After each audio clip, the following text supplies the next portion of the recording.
So, Mr. Khurshid, you're very welcome to UCD, and thank you for coming. Thank you. It's a delightful experience. Wonderful. You have a very distinguished career, both academically and politically, behind you, particularly as Minister for External Affairs and also Minister for Laws in India. But I'd like to start by going way back and maybe to examine your childhood and particularly the experiences of the time you grew up in India, because the theme here we're looking at is after empire and independence. And I hope it's not impolite to say that you were born in 1953, shortly after Indian independence. And I wonder, could you bring us back to that time, or your sense of when you arrived in the world and what world you arrived into? Well, I look back to a time when what had happened in the aftermath of independence and partition, which must have been an extremely traumatic experience. Had started to, memories of that were still there, but visible signs were beginning to vanish. We were not really completely aware of whether the face of Delhi had changed, the demographic character of our city had changed. And that was something that I could have discovered only much later. One just assumed at an age of 10 or so that was the city as it always had been, which was not true. I often think of the city as a city of monuments and a city of memories of grief and tragedy. But by the time that I first saw it, in a way of, when people begin to understand the environment and the ambience, I saw it as a city that was beginning to grow. Since then, of course, it's expanded exponentially, but we began to see the big buildings and the exhibition grounds and the events that get etched on your mind. The terrible thing that happened in 1947 after partition had sort of disappeared, and there was a new personality that one just took for granted. But there were moments, as I reflect back in talking to colleagues at school, where some strange prejudice would surface, and you would wonder where this is coming from, and go home and ask your parents, and then, with a little wry sort of smile, one would be told, forget it, this is not something that you need to get into, etc.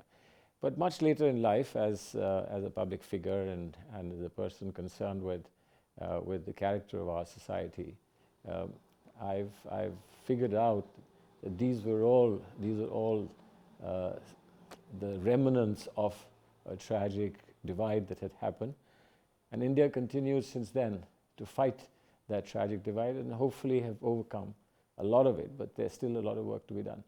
Yes, and you've mentioned, I suppose, that partition was something that was beginning to become historic rather than current as your youth progressed. But it was clearly there in the back of your mind, and you've also mentioned Delhi as a centre and certainly somewhere that you maybe organically or through inculcation in your family or your friend circle saw as the centre of your world. How aware of you of borders, and how aware were you of the border that was so close to you because you grew up in Uttar Pradesh? Well, borders inside and borders outside. Outside meaning borders that divided countries. What was my sense of a border? My sense of a border was twofold. One, relatives that whose names I heard, but who I had never seen or met or known, because the partition had left them on the other side of the border and they were in another country. And since my family and certainly my grandfather was in important public offices, I think a conscious decision was taken that the family, once it had parted because of partition, should stay aloof from each other, lest it be seen as too close a collaboration between people from two countries that were not exactly on good terms. That's one thing that I saw of borders. The other thing, of course, that I saw of borders was, I was still relatively young, when we went through the experience of what is war. This is the 65 war, the 71 war.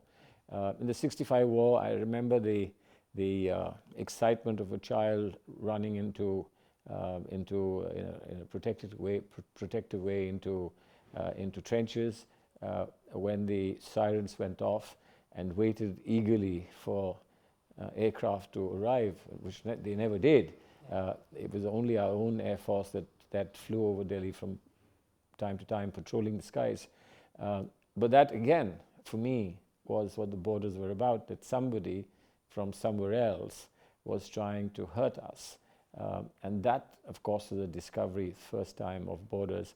Since then, and in grown-up life, one has learned a lot more. One has learned about how you cross borders, how you try, perhaps unsuccessfully, to make borders irrelevant, and how borders can change destinies and lives of people. The idea of borders, and particularly those borders of your youth and partition, in one way it is a uniquely Indian experience, and the Pakistani border is such a defining part of modern India. It's so intrinsically linked to its independence. But if we think about other borders of the 20th century, here in Ireland, partition and borders is something we're more than familiar with. But equally, Germany is partitioned, Korea is partitioned. The world experiences partitions throughout the 20th century, and even up until the modern day, if we look at Sudan turning into South Sudan in recent times. This idea of partition is quite universal. In that sense, did you have a sense of the broader world, or did you see what was happening in India either as that child taking shelter in a trench or through your awareness of politics through your family? Did you have a sense of wider conflicts, or was this simply the local? Well, there was some resonance and some sort of collective memory passed down about what had happened, for instance, in Turkey with the Khilafat movement, with Kemal Ataturk, and how the Indian Congress Party fighting for India's independence had resonated and had empathized with what happened in Turkey. We had, and I think as a collective consciousness of our country, we had strong empathy with Palestine and the struggle of the Palestinian people long before other countries like the US and USSR got involved. But India saw Palestine as a very, very special partner in the enterprise of freedom, as we did with parts of Africa. I think Mr. Nehru had made it clear, and I think that's how we absorbed psychologically, and politically, we absorbed that thought, that India's independence was incomplete without independence of our African friends. And therefore we were very closely engaged with what was happening in Mozambique, what was happening in South Africa. And I was glad that as a young Minister of State Foreign Affairs, I visited South Africa as the transition happened from the apartheid government to modern elected popular government in South Africa. And President Mbeki was then a very, very important supporter of Nelson Mandela, a long way from being vice president and then president in due course. And I have a very fond memories of my meetings, including the one where he was asked to take us out to dinner. Can you tell us more about that? Well, I mean, interestingly, he was one of the important leaders of South Africa who hadn't grown up in India or who didn't have a strong connection with India. President Mandela and many other African leaders, South African leaders, had visited India many times, had known Indian leaders very closely. So for me, it was an important opportunity to, as it were, introduce a new generation. He was obviously the younger generation of African leaders, introduce a younger generation of African leaders to India, and of course to be introduced myself. And I was therefore very pleased to see him here for this event. So much seems to have happened in his country and mine, and therefore it's a very interesting opportunity to exchange notes. But I came away from South Africa with this remarkable determination to follow President Mandela's dream of not letting South Africa be divided between white and black permanently to solve a problem of having to live together, something that we missed when we opted for partition, India and Pakistan. Because if we look back, South Africa may not have solved all its problems, but I think has been far more successful in this enterprise than India and Pakistan, and in due course India, Pakistan and Bangladesh have been. We divided ourselves, partitioned ourselves, but we didn't solve the problem. In fact, our partition became the new problem. And therefore, as we sit here and look back on the aftermath of the empire and how we have dealt with our destiny respectively, I think a little sad that we have come to be what we are, which is that we've got ourselves divided for a cause that doesn't seem to survive, but we remain divided because once you divide yourself, sometimes vested interests take over. But fortunately, this is not what happened in Vietnam. This is not something that happened in Germany. And it was good to see where meaningless partitions have happened, that several generations later they've been reversed. I'm not quite sure that it's possible for us in our subcontinent, but sometimes people do dream of a greater federation. Speaking of international relations, maintaining dialogue with Pakistan, even at the lowest ebbs of the Indian-Pakistani relationship, seems to have been one of the hallmarks of your Ministry of External Affairs. Is that something that you're proud of? Is that one of the legacies you think you bring from that ministry, from your ministry up to 2014? Well, I certainly do, and I'm determined to continue adhering to that cause. Not easy, because it can easily be projected as you're being very soft on a neighbor who has from time to time hurt us terribly. But we do believe, and I think that I share this with all my senior colleagues in the Congress Party, that there is no other option. There is no alternative to dialogue. There's no alternative to peace. And we have to learn from the experience of other countries, countries who've, after fighting very violent battles, have finally sat down and talked peace.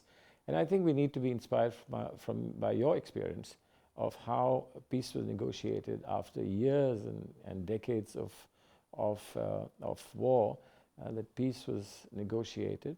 Perhaps still will take a long time for it to get consolidated, but I think it's a marvelous experiment in human beings forgetting the past and or learning from the past in order to be able to live together for the future. So you see the Northern Irish peace process as a template that India could follow? I certainly think so, and I would like to examine it more closely.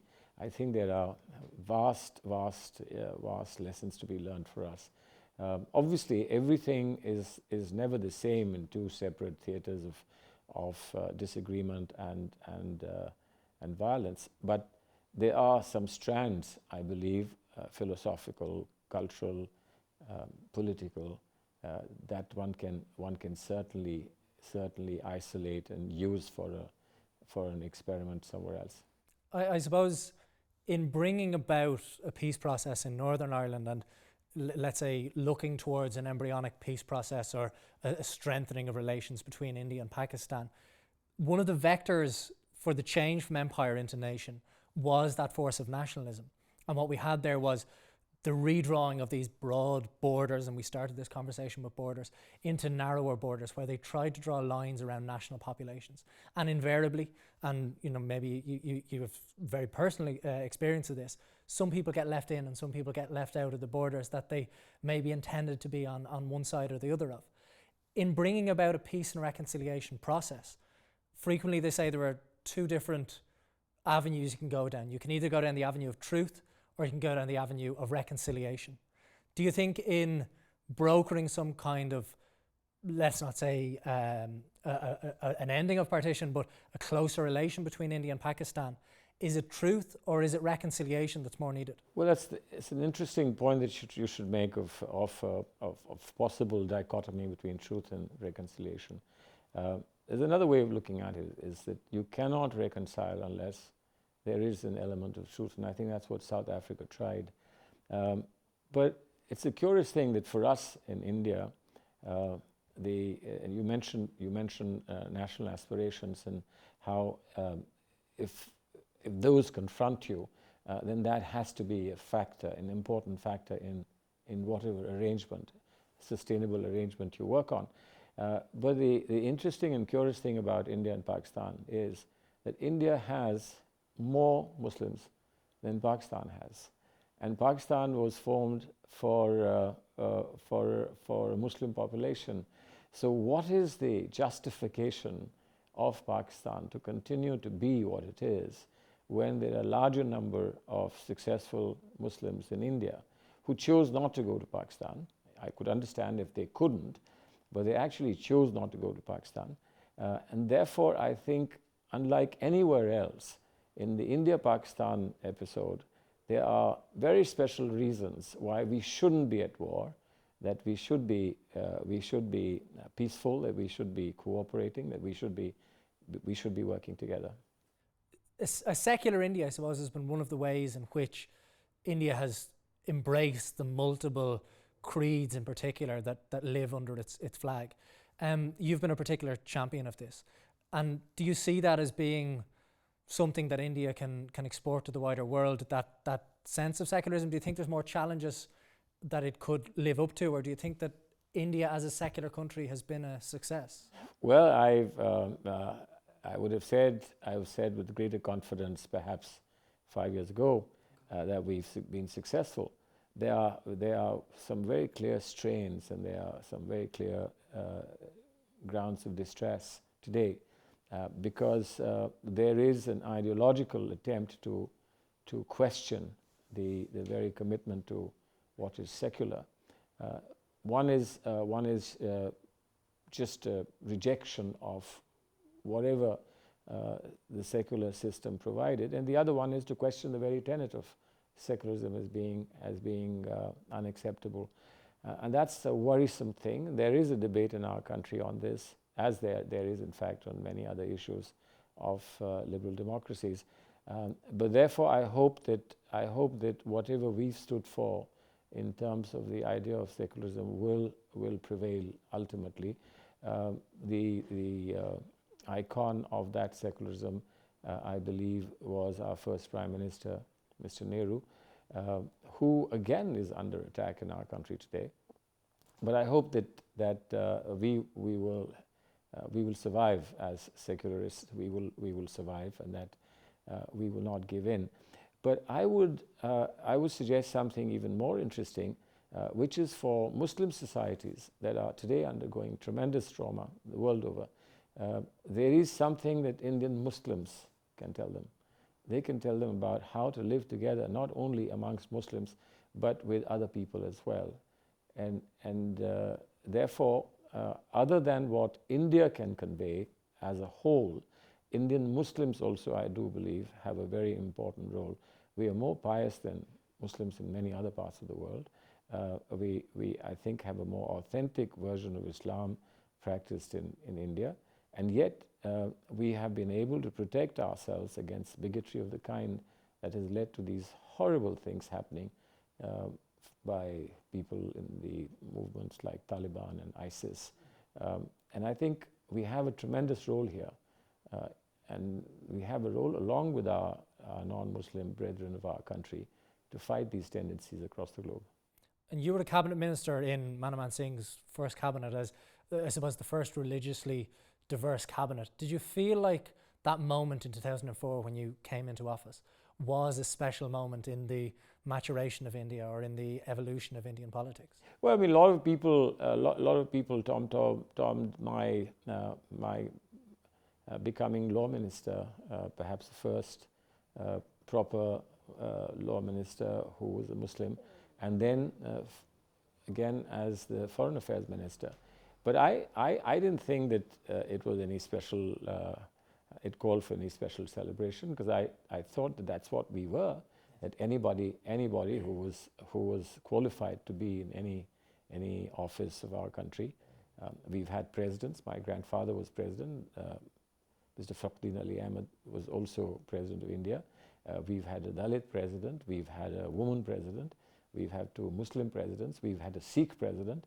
And these are not just symbolic things. I think they have a symbolic importance. But I think it spoke for, and it speaks and establishes that India truly does believe in equal opportunity to everyone, irrespective of their religion and background. You were, as you said, Minister for Law before you were Minister for External Affairs. You mentioned there India having women presidents, and I think politically and certainly on paper, India has always been a beacon in the developing world, or for the developing world, for gender equality. However, in more recent times, we've seen much more, dark sides of India in terms of the place of women, in terms of violence against women. How do you feel that? Do you think India has regressed in some senses, or do you think that this is a question of, let's say, gender equality broadening out from high politics onto the grassroots? Well, I think while words are not enough to condemn what has been reported quite often now as episodes and events of extreme violence against women.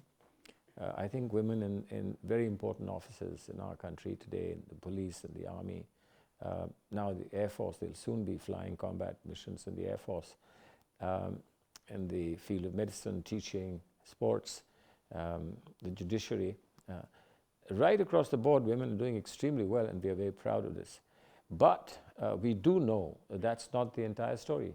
We also know that there is terrible, terrible violence and exploitation of women, and some really, really distressing incidents have happened in the last few years. One major incident that caught the world's attention happened under our watch when we were in government. This bright young lady who was assaulted and murdered, and she died, of course, in hospital. Has left a deep scar, and we've tried very hard, both institutionally and in terms of law, to address it. But I think a lot of this has to do with the openness of our society, that much of this was perhaps brushed under the carpet in the past. Our media is vigorous, it's very exacting of standards, it's reporting much more. We are willing to accept the truth a lot more, to try and address it. But I hope that it doesn't continue, that the very fact that we are reporting more doesn't mean that we should just continue reporting more. I do believe that it must stop. That's what's important. And I know you didn't hold the portfolio at the time of that horrific murder and rape that I think really brought that attention central onto the place of women in India. But in your previous portfolio as Minister for Laws, do you think there's more you could have done structurally in order to prevent that, or do you have any comment on that? Well, I think that law is just not enough. Law plays a very important role in transforming society and controlling conduct of people. But the legislation is not enough. It's also the enforcement, which is that the courts must be able to deliver verdicts quickly, which is what many courts are now doing. We have the fast-track courts in our country that give verdicts within 3 to 6 months. That's a great and vast improvement over delays that are caused because of heavy overload of cases in Indian courts. But we also need a sensitive and an effective police. Okay. We need better forensic support. It's a larger thing. And then at the end of the day, you have to work within communities. No matter what kind of law and enforcement you provide, if the community leadership is lacking, then we're not going to get anywhere. And I think that's the major challenge that we have. I wonder, as you've brought up the legal systems here, and we are here to discuss After Empire, probably the largest shadow that the British Empire casts over India is both its parliamentary and its legal shadows. Do you think that the British legal system has left a positive legacy to India in some ways? Is that one thing you can thank the British for? I can't imagine what we would have had if we didn't have the British system, the common law system. We share it with so many countries in the world, and I'm a part of it, and I'm glad that I'm a part of it. But I think the size of India and the fact that we are prone to litigation poses a problem that other Commonwealth countries perhaps don't have. The number of judges in terms of the population, the workload of each judge, the backup that we are able to provide. And we are trying very hard now to put modern technology to good use to see if we can provide a national grid on cases, that computerization can help quicker disposal of cases and better management. But I think that we are still groping in the dark about what the perfect solutions are. We moved to, in order to improve on the overload of cases in courts, we introduced a system of tribunals. It's worked to some extent, but it's had added problems to some extent. Our Supreme Court has 30 judges, but they never sit as one court, and they can't. They sit in benches of 2s and 3s, constitutional benches of 5, but that itself throws up its own problems. So I think we need a genius to work on the Indian judicial system and the Indian criminal justice system. We will get there. We will get there. The Indian economy today, we hear so much in Europe about the BRICS countries and India being a central part of that. It really is a powerhouse of the new economies of the world. Sometimes here in Europe we can see a Eurocentrism or maybe an Americentrism that really relegates other parts of the world to a second place. Do you think that's a hangover from colony and empire? And can you see a world in which those BRICS countries, or India in particular, are at the centre of world economics? Well, that's an attempt. I wouldn't say that we would want to be a center of world economics. We would want to be an alternative formation. We do realize that the compulsions of global forces are both an advantage and a disadvantage for us. Well, we have a lot to do in our own backyard. We haven't done enough in improving our relations with China, although China is a very important economic partner of India. We haven't yet been able to do anything appreciable in our own region, in the SAARC region, with our neighboring countries. This because of some political difficulties and because of disparity in size of our economies, etc. There's a vast potential of the Indian Ocean that we haven't yet tapped, and there, of course, we could be working with countries like South Africa and Australia, not to mention the South Asian tigers, etc.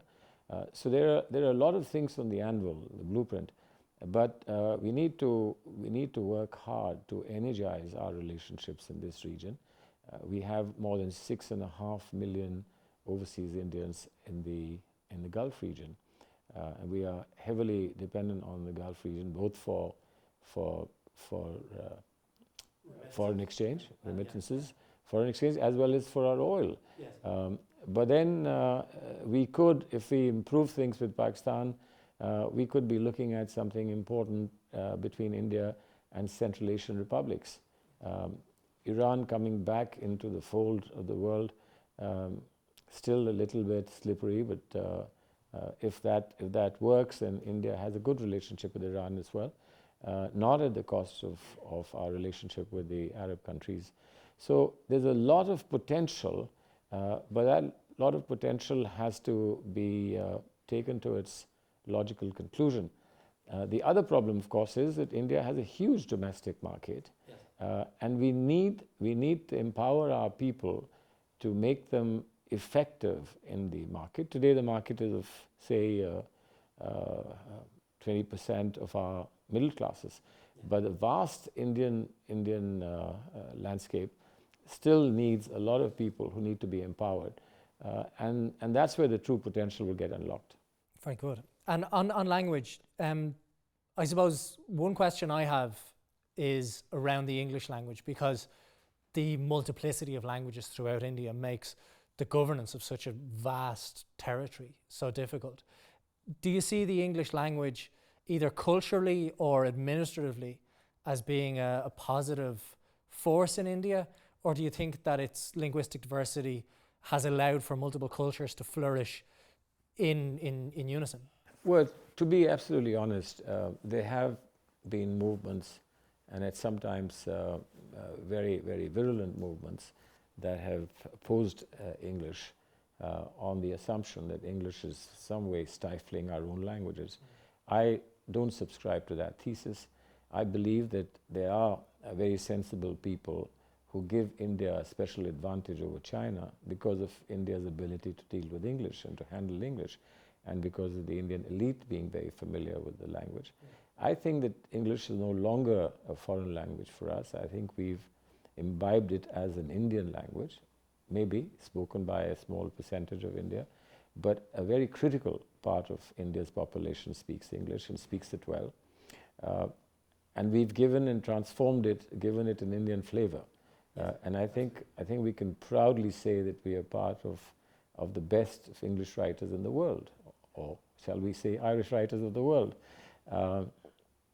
But there is, of course, there are many important Indian languages, and there are people who think that we should push those languages more vigorously, which is certainly an acceptable idea. But Hindi, which is spoken, say, perhaps by near about 50% of our population, but when we say 50% of our population speaks Hindi, many of them speak a mixture of Hindi and Urdu. So even if 35% speak what's called pure Hindi, it's only one of the Indian languages. And in a sense, English is neutral between Hindi and other Indian languages. So you could speak English and that Indian language, and then perhaps the Hindi language as well. So that's why we have a three-language formula. And briefly, just as Europe experienced that wave of Americanization after the Second World War, do you fear in any way that English will lead to a cultural homogenization of India in the future? Well, I hope so. I hope so it does, but it would. But there is a very strong American influence. I mean, a lot of Indian students who were coming to Europe, to Germany, France, UK, Ireland, etc. And you shared that experience.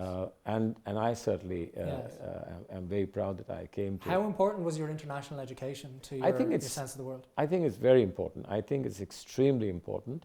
I would have been not half the man I am if I hadn't come out. And it's not just specifically to a particular university, but I think being able to open your mind up to experiences of other cultures, similar to yours and yet different, I think is very important. And it's significant that a lot of Indian students who come to Europe actually come back to India. Many Indian students who go to the United States don't come back because somehow United States sucks them in. And the influence of United States, cultural influence of the United States is of course there for anyone to see. But I would imagine that India will hopefully remain bedded to George Bernard Shaw and James Joyce rather than to an modern American co-culture. Wow. Can I ask you one more question? And it's a question I think where there are amazing parallels between Ireland and India, and that is on the Commonwealth, because in order to become a republic at the end of the 1940s, Ireland had to leave the Commonwealth. At the same time that an independent India became a constituent equal part of the Commonwealth and a republic. How do you see those parallels, or how do you feel as an Indian who both lives in a republic and also exists within a Commonwealth today? Well, this is an interesting thought, and I would like to share with you a play that I've written on the life of the last Mughal king. I've got some copies. I can give you one. And the last Mughal king, who became the center of a popular people's movement to unseat the British. And of course, they lost that battle. But he's described by one young historian as the first popularly elected emperor of democratic India. The very thought is very complex. And I think it's the experience of seeking independence that you had, which was somewhat different from the experience that we had, allowed us to comfortably become a member of the Commonwealth. And we not only enjoyed it, but we celebrated our being a member of the Commonwealth. But unfortunately, the Commonwealth has sort of lost its relevance with the growth of many other more powerful forces and groups in the world. And I feel a little sad about it. These are remnants of the past. But I think that there are things that combine, that bond us together, which are represented in the Commonwealth. And I do hope that the Commonwealth will not just fade away, but there is certainly a great fear. Is the Commonwealth just a nostalgic club of the empire, or do you think it's really an important international organization? Yeah, I think it's not so much nostalgia anymore, but it's a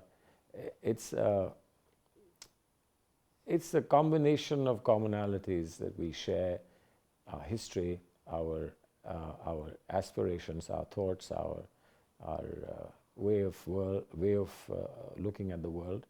And I would imagine that if we could just keep it alive, it would not be necessarily a drag on our economies. It would help us. It would certainly help connect a larger part of the world which otherwise would drift away. And the white Commonwealth and the African Commonwealth, for instance, I have seen how they can easily drift away if there wasn't something that bonded them together. And I think the Commonwealth will continue to bond them together. My final question to you, Mr. Salman Khurshid. Ireland outside of the Commonwealth today, how do you see Ireland and India's relationship developing as a former Minister of External Affairs and as someone who is very au fait with this culture and with Ireland? Well, I for one, I think your not being in the Commonwealth doesn't stand in the way. I can be quite certain of that. I think there's a tremendous amount of goodwill for Ireland and India.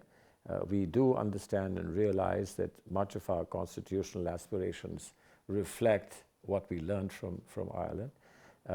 And in modern times, your experience of building peace and overcoming divisions of a century or so is something that we would consider very valuable for India's future.